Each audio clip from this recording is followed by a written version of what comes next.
need to make a confession at the outset here.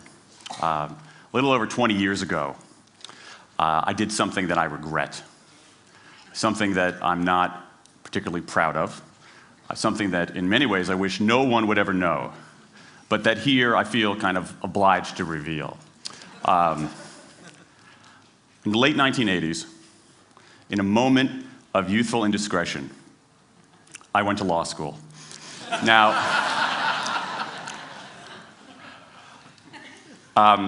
in America, law is a professional degree. You get your university degree, then you go on to law school. And when I got to law school, I didn't do very well.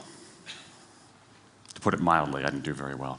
I, in fact, graduated in the part of my law school class that made the top 90% possible. Thank you. I never practiced law a day in my life. I pretty much wasn't allowed to.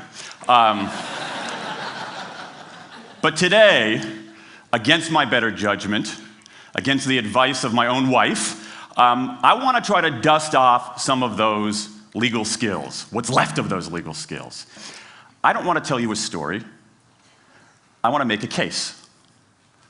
I want to make a hard-headed, evidence-based, dare I say lawyerly case for rethinking how we run our businesses. So, ladies and gentlemen of the jury, take a look at this.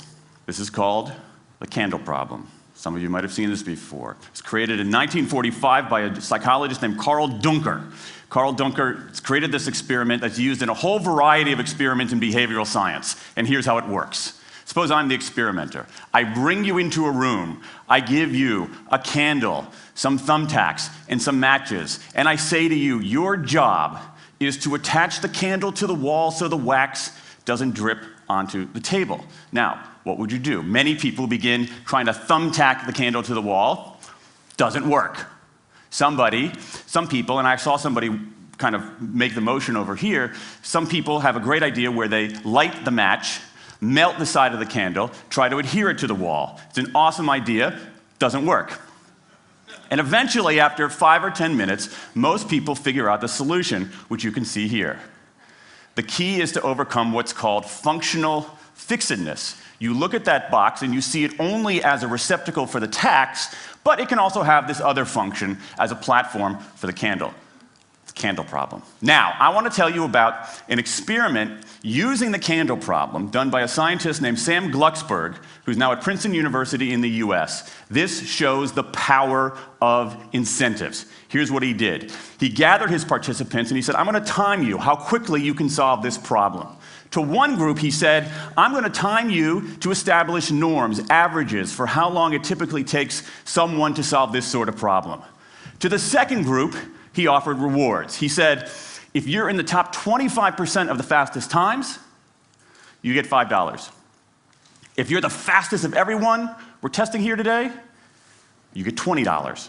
Okay, now this is several years ago, adjusted for inflation. It's a decent sum of money for a few minutes of work. Okay, it's a nice motivator.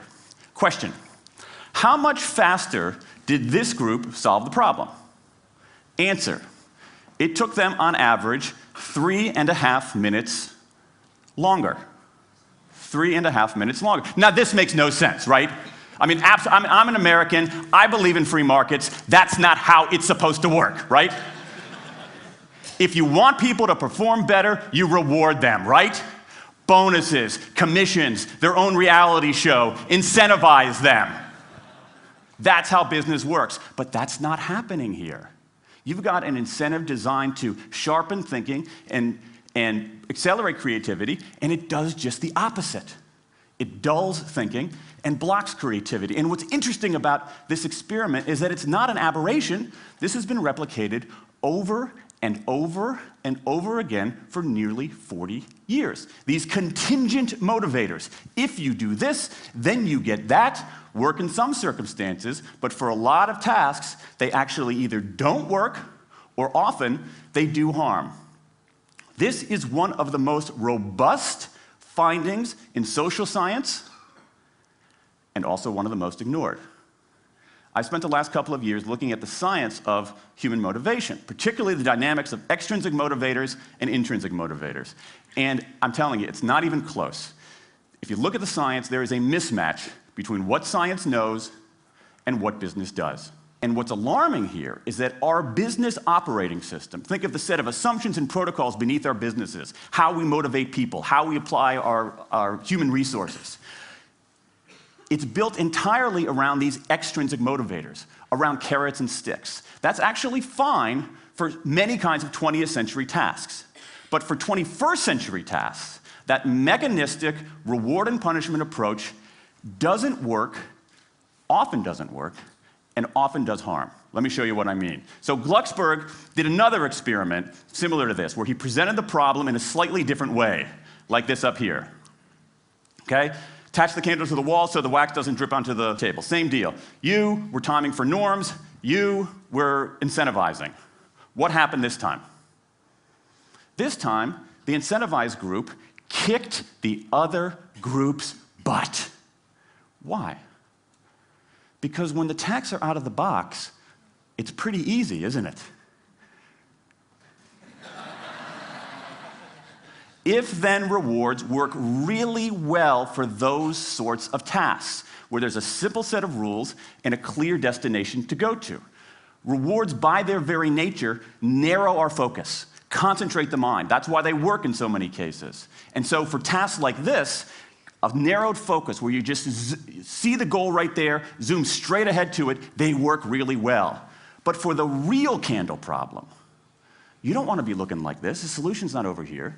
The solution's on the periphery. You want to be looking around. That reward actually narrows our focus and restricts our possibility.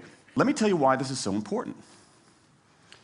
In Western Europe, in many parts of Asia, in North America, in Australia, white-collar workers are doing less of this kind of work and more of this kind of work. That routine, rule-based, left-brain work, certain kinds of accounting, certain kinds of financial analysis, certain kinds of computer programming, has become fairly easy to outsource, fairly easy to automate. Software can do it faster. Low-cost providers around the world can do it cheaper. So what really matters are the more right-brain, creative, conceptual kinds of abilities. Think about your own work. Think about your own work.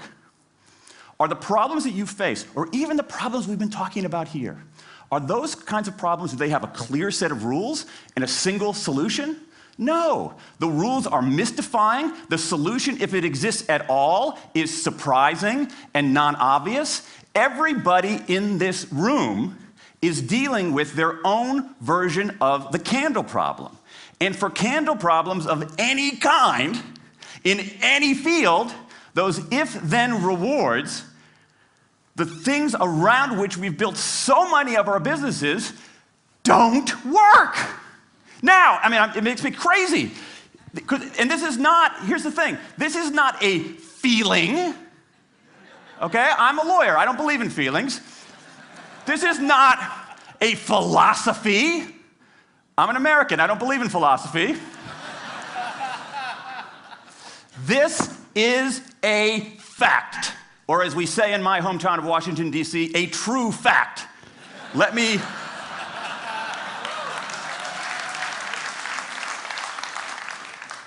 give you an example of what I mean. Let me marshal the evidence here, because I'm not telling you a story, I'm making a case, ladies and gentlemen of the jury. Some evidence. Dan Ariely, one of the great economists of our time, he and 3 colleagues did a study of some MIT students. They gave these MIT students a bunch of games that involved creativity and motor skills and concentration. And they offered them for performance 3 levels of rewards. Small reward, medium reward, large reward. Okay? Do really well, you get the large reward, on down. What happened? As long as the task involved only mechanical skill, bonuses worked as they would be expected. The higher the pay, the better the performance. Okay? But once the task called for even rudimentary cognitive skill, a larger reward led to poorer performance. Then they said, okay, let's see if there's any cultural bias here. Let's go to Madurai, India and test this. Standard of living is lower. In Madurai, a reward that's modest by North American standards is more meaningful there. Same deal. A bunch of games, 3 levels of rewards. What happens? People offered the medium level of rewards, did no better than people offered the small rewards. But this time, people offered the highest rewards. They did worst of all. In 8 of the 9 tasks we examined across 3 experiments, higher incentives led to worse performance. Is this some kind of touchy-feely socialist conspiracy going on here? No, these are economists from MIT, from Carnegie Mellon, from the University of Chicago. And do you know who sponsored this research? The Federal Reserve Bank of the United States. That's the American experience. Let's go across the pond to the London School of Economics. LSE, London School of Economics, alma mater of 11 Nobel laureates in economics. Training ground for great economic thinkers like George Soros and Friedrich Hayek and Mick Jagger. Just last month, economists at LSE looked at 51 studies of pay-for-performance plans inside of companies. Here's what the economists there said. We find that financial incentives can result in a negative impact on overall performance. There's a mismatch between what science knows and what business does. And what worries me as we stand here in the rubble of the economic collapse is that too many organizations are making their decisions, their policies about talent and people, based on assumptions that are outdated, unexamined, and rooted more in folklore than in science. And if we really want to get out of this economic mess, and if we really want high performance on those definitional tasks of the 21st century, the solution is not to do more of the wrong things, to entice people with a sweeter carrot or threaten them with a sharper stick. We need a whole new approach. The good news about all this is that the scientists who've been studying motivation have given us this new approach. It's an approach built much more around intrinsic motivation, around the desire to do things because they matter, because we like it, because they're interesting, because they're part of something important. And to my mind, that new operating system for our businesses revolves around 3 elements: autonomy, mastery, and purpose. Autonomy, the urge to direct our own lives. Mastery, the desire to get better and better at something that matters. And purpose, the yearning to do what we do in the service of something larger than ourselves. These are the building blocks of an entirely new operating system for our businesses. I want to talk today only about autonomy. In the 20th century, we came up with this idea of management. Management did not emanate from nature. Okay? Management is it's not a tree, it's a television set. Okay? Somebody invented it. And it doesn't mean it's going to work forever. Management is great. Traditional notions of management are great if you want compliance. But if you want engagement, self-direction works better. Let me give you some examples of some kind of radical notions of self-direction. And what this means, you don't see a lot of it, but you see the first stirrings of something really interesting going on. Because what it means is, it means paying people adequately and fairly, absolutely. Getting the issue of money off the table, and then giving people lots of autonomy. Let me give you some examples. How many of you have heard of the company Atlassian? Okay, looks like less than half. Atlassian is an Australian software company, and they do something incredibly cool. A few times a year, they tell their engineers, go for the next 24 hours and work on anything you want. As long as it's not part of your regular job, work on anything you want. So the engineers use this time to come up with a cool patch of code, to come up with an elegant hack. Then they present all of these stuff that they've developed to their teammates, to the rest of the company, in this wild and woolly all-hands meeting at the end of the day. And then, being Australians, everybody has a beer. They call them FedEx days. Why? Because you have to deliver something overnight. It's not bad. It's a huge trademark violation, but it's pretty clever. That one day of intense autonomy has produced a whole array of software fixes that might never have existed. And it's worked so well that Atlassian has taken it to the next level with 20% time, done famously at Google, where engineers can spend 20% of their time working on anything they want. They have autonomy over their time, their task, their team, their technique. Okay? Radical amounts of autonomy. And at Google, as many of you know, about half of the new products in a typical year are birthed during that 20% time. Things like Gmail, Orchid, Google News. Let me give you an even more radical example of it. Something called the results-only work environment, the ROW, created by 2 American consultants in place at about a dozen companies around North America. In a ROW, people don't have schedules. They show up when they want. They don't have to be in the office at a certain time or any time. They just have to get their work done. How they do it, when they do it, where they do it, is totally up to them. Meetings in these kinds of environments are optional. What happens? Almost across the board. Productivity goes up, worker engagement goes up, worker satisfaction goes up, turnover goes down. Autonomy, mastery, and purpose. These are the building blocks of a new way of doing things. Now, some of you might look at this and say, that sounds nice, but it's utopian. And I say, nope. I have proof. In the mid-1990s, Microsoft started an encyclopedia called Encarta. They had deployed all the right incentives. All the right incentives. They paid professionals to write and edit thousands of articles. Well-compensated managers oversaw the whole thing to make sure it came in on budget and on time. A few years later, another encyclopedia got started. Different model, right? Do it for fun. No one gets paid a cent or a euro or a yen. Do it because you like to do it. Now, if you had, just 10 years ago, if you had gone to an economist anywhere and said, hey, I got these 2 different models for creating an encyclopedia, if they went head-to-head, who would win? 10 years ago, you could not have found a single sober economist anywhere on planet Earth who would have predicted the Wikipedia model. This is the titanic battle between these 2 approaches. This is the Ali Frazier of motivation, right? This is the thriller in Manila, all right? Intrinsic motivators versus extrinsic motivators. Autonomy, mastery, and purpose versus carrots and sticks. And who wins? Intrinsic motivation, autonomy, mastery, and purpose in a knockout. Let me wrap up.